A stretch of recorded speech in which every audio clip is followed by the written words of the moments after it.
Ladies and gentlemen, hello and welcome to another Russian cast, and today we're having a look at a game played by Faker on the Korean server, obviously, and he is playing Karma mid lane. Is this the new meta?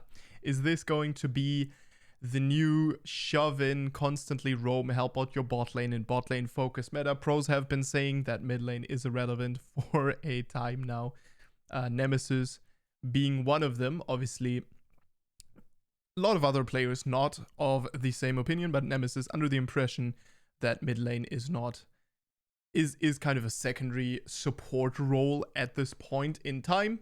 So I find that a little bit questionable given the fact that Kassadin, for example, is Kassawin right now, and a similar thing goes for other champions. But you also can't deny that champions like the Ryze are very strong, and often you will see champions like Azir, right?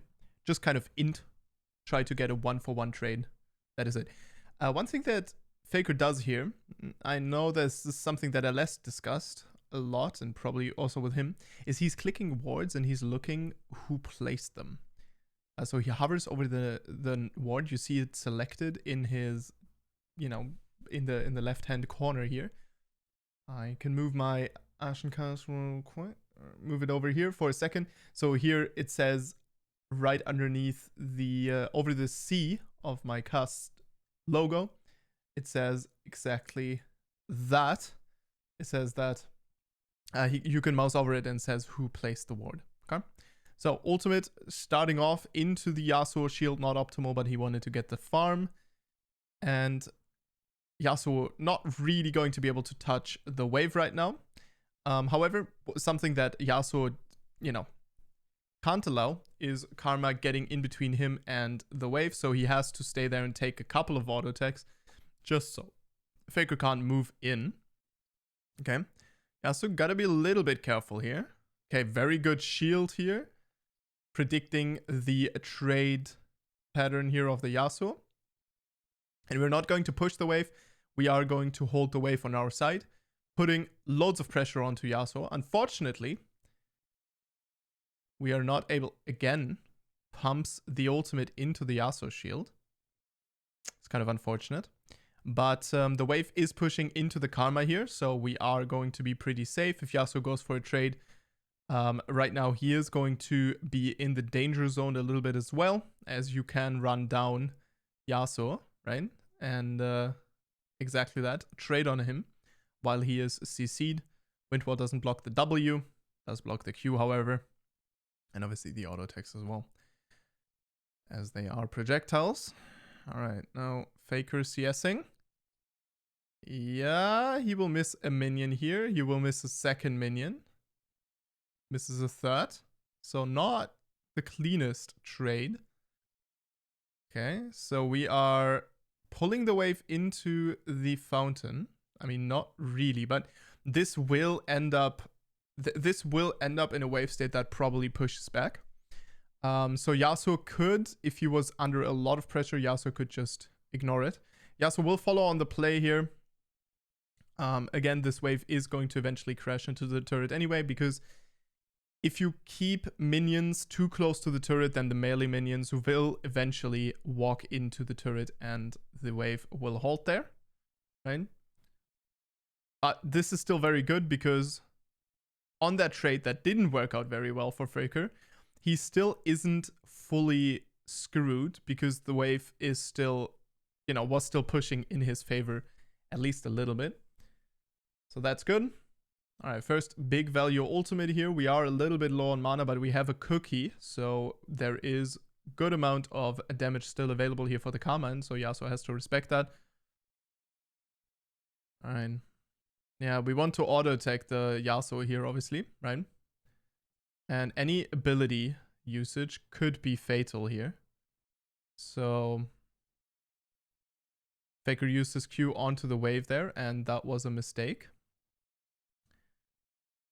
Gave Yasuo a window to trade onto him. All right, the ultimate W will come out, healing Faker. So if you were not sure about that, that is probably one of the things that most people don't know about Karma, is actually her ultimate W interaction, which will give her healing upon first pop and upon second pop as well. Second pop being the second you bind, right? And first, the second you tether. So we will see how exactly... Yeah, we will see how exactly Faker solves this. I mean, at the end of the day, he still has teleport, but he has to be very careful here nonetheless. Especially since he doesn't exactly know how much XP Yasuo has. He was focused on the bot lane. So he doesn't know that fully, and so it's better to respect it. Because he could be dinging 6 much earlier than you would expect him to. Because you don't know exactly how many minion XP or how much minion XP he absorbed. So we're gonna clear all of these minions out. And hopefully be able to continue with the game plan now of shoving Yasuo actually in and pressuring him. Or setting up for ganks. That is the least you can do. So I'm going to queue... Yeah, I'm going to queue 4 minions. Big value queue. And the roam is happening. Tyr going to be picked up. Jax in a lot of trouble. Flash will happen. Gragas knows that Karma is here. We are going back to the mid lane again. Gragas will get that plate. Otherwise, we traded for money on Yasuo, which isn't much better. Not to say that, you know, money on Gragas is no problem, but it's not nearly as much of an issue as Yasuo. Yasuo definitely a champion that you want to be limiting their HP. Alright, Faker knows he is the one who wins if there are no other minions around, so he will tank the wave for a long time. Has a lot of safety and sustain.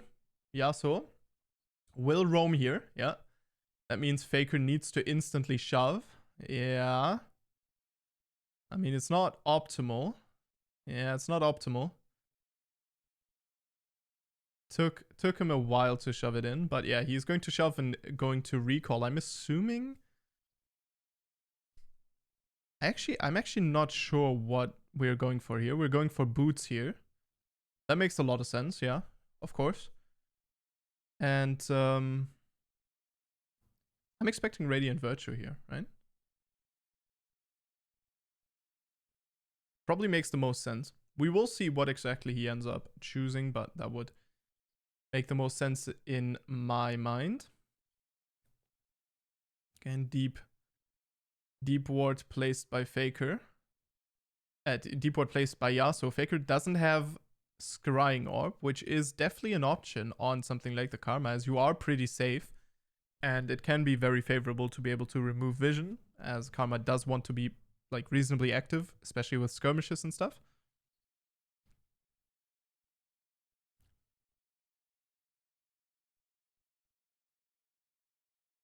Yeah, he knows. The Wind Wall is going to come out, which is pretty big though. That means that Yasuo will not have his Wind Wall for this fight at least, so that's good.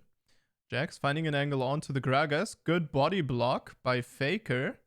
He will flash out and he will get himself to safety. Beautiful bind by Taric, as he will give him a little bit of armor and healing.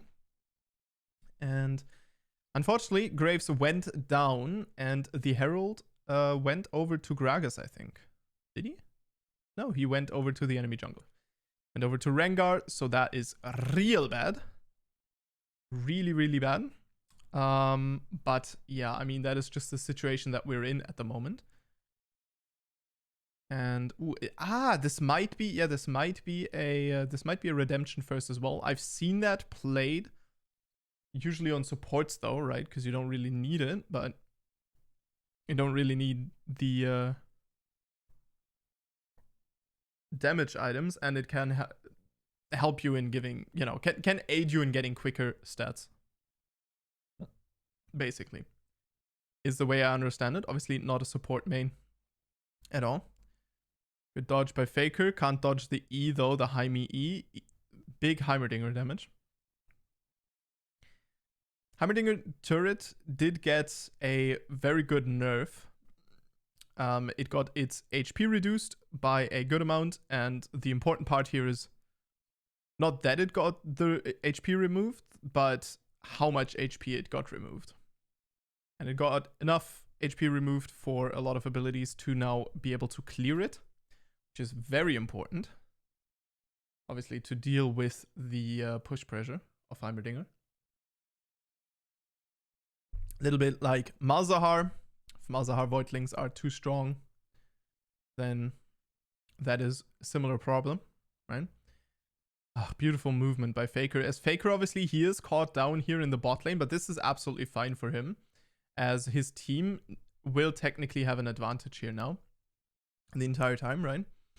As the support and his AD carry are free. Excuse me. Had a sneeze there for a second. As we have Taric walking around for a flank. This is exactly the point, though, where the Heimerdinger lands a stun, and that is going to be both of them walking out scot-free. That can't be the case. That is going to be the case. That is so unlucky. Taric stun doesn't hit. Taric ultimate will... Oh, beautifully timed Taric ultimate. Graves has to be a little bit careful, but that's absolutely huge. Taric, super good job with the ultimate timing. Jax, you are in a little bit of trouble, huh? And we're running down Rengar, out of all people. That worked out great, Faker. I'm kidding. I am kidding. Control what there? Yeah. Gonna scry, just so that it doesn't get run over, and remove vision. Interesting that he decides to stay in the mid lane here. Probably going to push in one more wave and then leave, I would assume.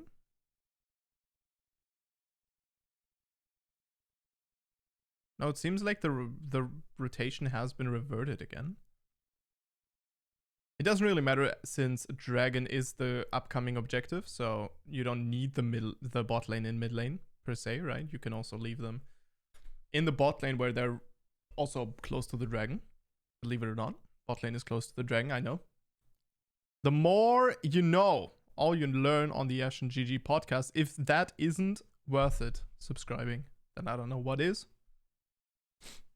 All right, so Heimerdinger not in a lot of trouble, as he does manage to avoid the stun. Yeah, we gotta be a little bit careful. If we get stunned here and Yasuo hits his wind, his whirlwind, then we are in a whirlwind of trouble. But as long as you know where Yasuo is, you're kind of good. So Gragas, yeah, we're trading a kill onto the Dragon here for Gragas, I would assume, right? This is now Graves is showing up in the top lane, which means that the Dragon will probably be taken here by the enemy jungler. At least this is what I would assume. Heimerdinger being in the mid lane kind of speaks against it, but also doesn't. Yeah, Rengar will get it nonetheless, as obviously Rengar can kill dragons himself. With Jhin together, even easier. Jhin definitely gotten buffed considerably, right? Infinity Edge buffs, definitely very good for Jhin. So to sum that up, basically, you go from you need 60% crit to you need 40% crit to get Infinity Edge. Is very good for champions that use AD better than they use attack speed. So a champion like Jinx, not nearly going to care about that as much, because Jinx is still going to need the attack speed off of the Phantom Dancer, right? But Jhin, very good at obviously just building an AD item and then just building a mythic item and then just building Infinity Edge and using all the AD, right? Doesn't really need rapid fire cannon for damage, just obviously uses it because it can be hard to space otherwise. Draven in World of Hurt will be able to get out though, so that's good, I guess. Oh, beautiful flash by Taric, as he will find a stun onto the Jhin. Big damage still by Heimerdinger, but a Q flash will put an end to it. Gragas freed, and unleashed onto the mid lane here. Yeah, gotta be very careful as the bot lane. Taric has to walk forward here, probably protecting his AD carry. Okay.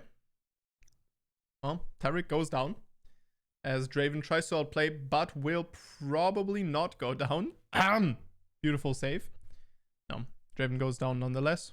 No shield onto Draven by Faker because he's too cool. And cool guys don't look at bad AD carries or something. And yeah, I mean, Draven is not in the best of situations. So Radiant Virtue coming through here. Yeah, there it is. And we are going for a Dark Seal as well, which I find interesting. But obviously, champions like Janna, like the Karma, are potentially very safe. And so you can run Dark Seal just to bolster your stats just a little bit. You don't have the craziest scaling, but it's still a decent idea. And we are going to make our way back into the mid lane. And hopefully, I mean, this turret doesn't really provide a lot of protection anymore. But it is gold that doesn't go over to the enemy team right now. So, still a little bit of value. Radiant Virtue coming out. Doesn't really do anything in this situation, which is Pog. But fortunately, 40 seconds it will be available again. Karma pretty sick with Radiant Virtue, just because she can always time Radiant Virtue with her ultimate. That's pretty good.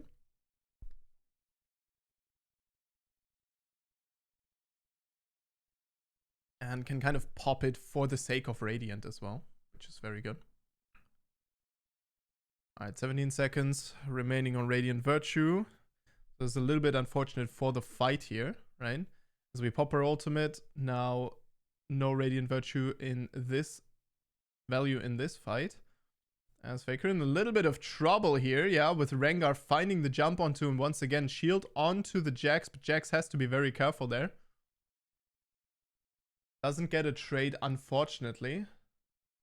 And Faker's Radiant Virtue doesn't do jack again, so that's great.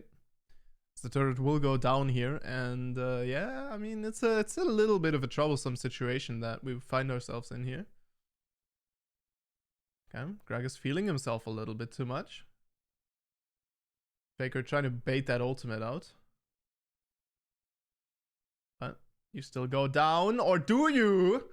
Beautiful ultimate by the Taric.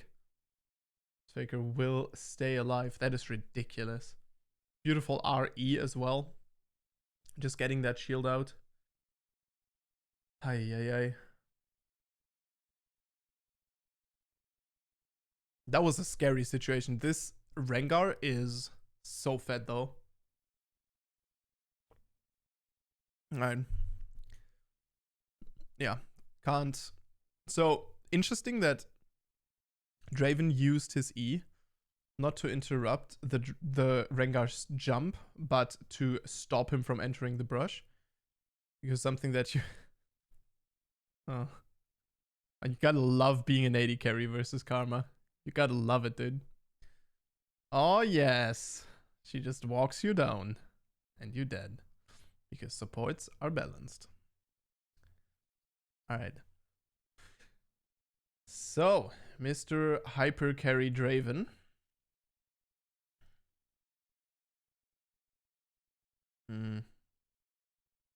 Yeah. If you walk into Gragas there, that's actually really big because maybe Karma dies, but the thing that you need to avoid with Karma, and this is important for anyone who's like playing a frontliner or a support champion that can kind of die, right? Is that a lot of the time you walk forward and now he has to E-flash behind you. Makes it much harder for you, right?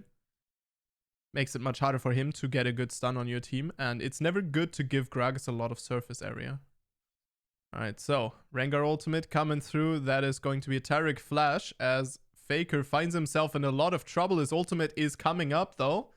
And so he will be able to get out alive as long as he doesn't greed. Yeah, takes down Yasuo as well. And that was a great bait. And the enemy team overextended very hard there.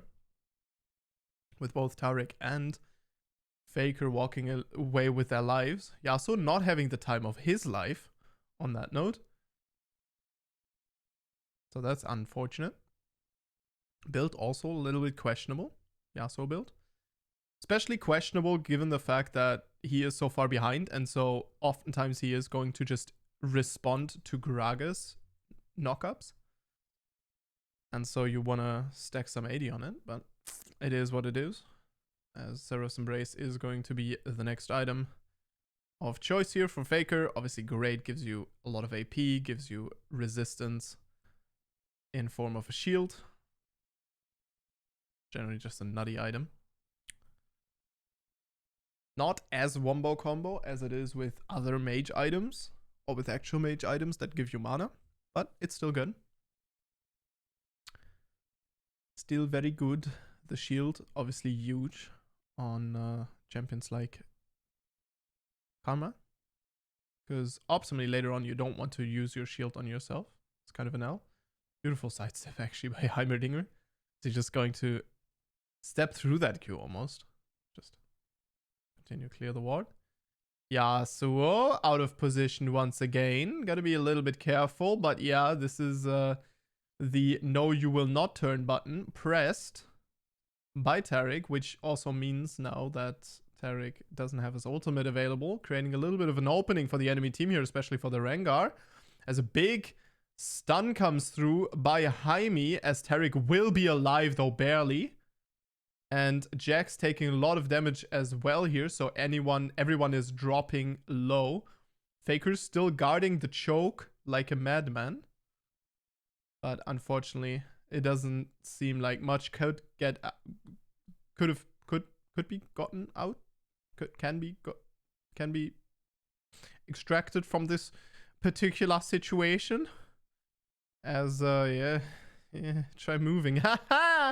As at least Graves did get himself a turret, so that's good. He's going to pick up some farm as well. Faker dying doesn't really hurt too much for him, but it is still unfortunate. Yeah, I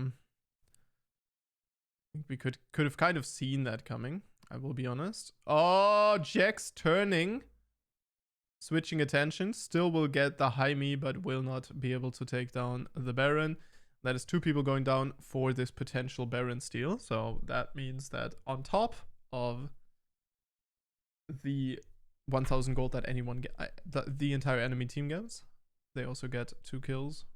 Unfortunate. Although Graves probably not worth that much money, right? Because Graves been, how do I say this? Graves has been taking L's this game. Let's put it that way. Taking a lot of L's. The Radiant Virtue proc, once again. So far, Radiant Virtue value hasn't really been there in the fights. Now again, 30 seconds until it is available. I guess this is a downside that I didn't think about, right? But since Karma uses her ultimate to clear waves and stuff as well, Radiant Virtue can be wasted a lot of the time. So that's an issue.